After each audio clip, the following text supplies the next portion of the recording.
ঢাকা বিশ্ববিদ্যালয়ের 24-25 সেশনে রিটিনে খুব সুন্দর একটা ম্যাথ আসে।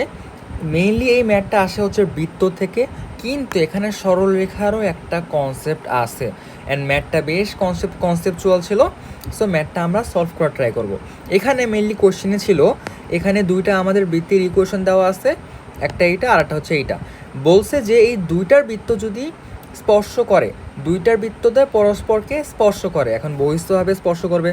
যদি আমি R1 R2 মানে C1 C2 equals to R1 plus R2 করি, তাহলে দেখবো যে বহিস্থভাবে স্পর্শ করে। সো কোশ্চেনে আমাকে বলছে যদি পরস্পরকে স্পর্শ করে, তাহলে এই যে স্পর্শ বিন্দুটা আছে এইটা বের করতে বলছে। সো এখানে এই যে স্পর্শ বিন্দু আছে, স্পর্শ বিন্দুটাকে আমি এখানে ধরে নিলাম এটা হচ্ছে পি। স্পর্শ বিন্দুটাকে আমি পি ধরে নিলাম যে পি x, y। এইবার এই ম্যাথে থেকে আমাদের কি লাগবে, এখন এই যে C1 C2 R1 R2 এগুলো লাগবে। C1টাকে আমরা বের করি, মানে প্রথম বৃত্তের কেন্দ্র, প্রথম বৃত্তের কেন্দ্রটা এখানে কি হবে 2, -3 এখান থেকে যদি আমরা R1টা বের করি, R1টা এখান থেকে আসবে হচ্ছে √5 একক। √5 বেসিক আমাদের যে ম্যাথ ছিল যে √G² + F² - C, ওই ফর্মুলা ইউজ করলে এখানে আমরা আর এর মানটা পাবো কি, R1 হবে √5। এরপরে C2 মানে দ্বিতীয় বৃত্তের কেন্দ্র 5, 3 অ্যান্ড এখান থেকে আমি R2 পাবো যদি হিসাব করি 2√5 এখানে লিখে নিই যে একক। এইবার আমাদের এখানে কেন্দ্র ব্যাসার্ধ আমরা বের করলাম। এখন এইখানে দেখো তো এই যে C1 C2 কে এখানে একটা রেখা ফর্ম করতেছে না? এই C1 C2 রেখাকে এই যে পি বিন্দুটা R1:R2 অনুপাতে অন্তর্বিভক্ত করতেছে।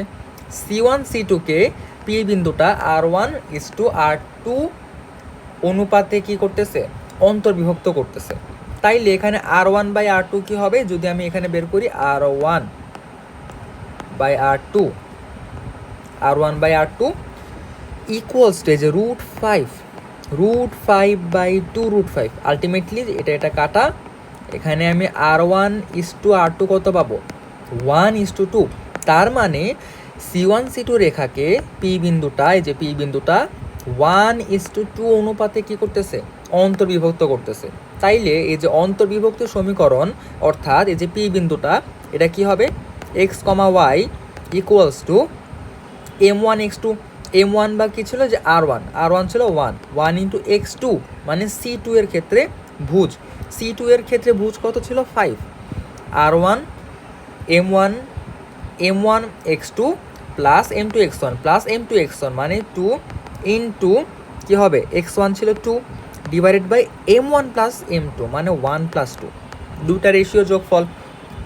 দেন কমা এখানে কি হবে, যদি এখন আবার হিসাব করি M1 কত ছিল 1 ইন্টু y2 কত 3 প্লাস M2y1 মানে 2 ইন্টু -3 ডিভাইডেড বাই 1 + 2। সো এখান থেকে আসতেছে কত 5 + 4/3 কমা 3 - 6/3। সো এখান থেকে আমরা XY বা পি বিন্দুটা মানে যে স্পর্শ বিন্দুটা আমি কত পাবো 3, -1।